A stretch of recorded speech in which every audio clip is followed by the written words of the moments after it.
صلی علی رسولہ الکریم اما بعد فاعوذ باللہ من الشیطان الرجیم بسم اللہ الرحمن الرحیم۔ جناب صدر معلم، معزز سامعین اکرام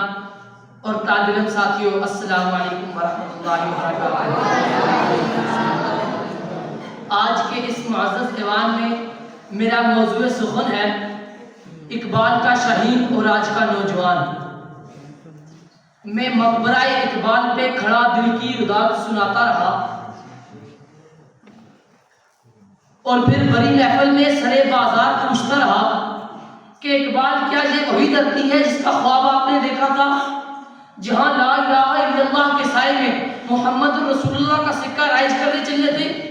جہاں دہقان کو آج بھی ان لہلہاتے کھیت کھلیانوں سے آج بھی خوشہ گندم سے روزی میسر نہیں، جس پلٹنے جپٹنے اور جپٹ کر پلٹتے شاہی پر تجھے بڑا ناز تھا، وہ اپنی اکابروں کھو کر اونچی سے اونچی اڑان کو ڈھونڈ کر گنبد شاہی میں بسیرا کر چکا ہے۔ تیرا وہ مرد مومن جو آئینے جوا مردی کو پسے پشت ڈال کر خودی کے فلسفے کو بازار حسن میں سستے داموں بیچ کر شمشیر و سزا کو بند نیابو اور تاکوں میں سجا کر بے باکی اور پری سے گھبرا کر مکاری اور ربائی پہ اترا چکا ہے۔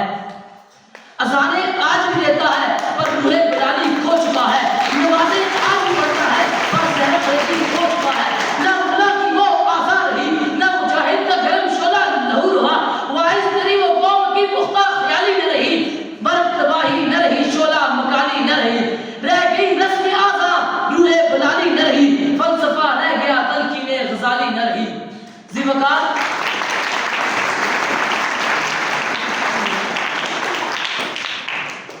زیوکار جب ظلم کی آندیاں چلیں، افلاس سے گھروں کے چراغ بجھنے لگے،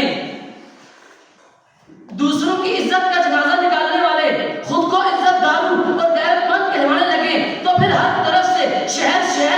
گھر کی طرف دیوار سے یہی پکار سنائی دیتی ہے، یہ کوٹھی چمن کو نظر آ رہی ہے، بڑائی میں اپنی چرند آ رہی ہے، ذرا اس کے پرندے میں جا کر تو سن لو، خونے غریباں کی بو آ رہی ہے، خونے غریباں کی بو آ رہی ہے۔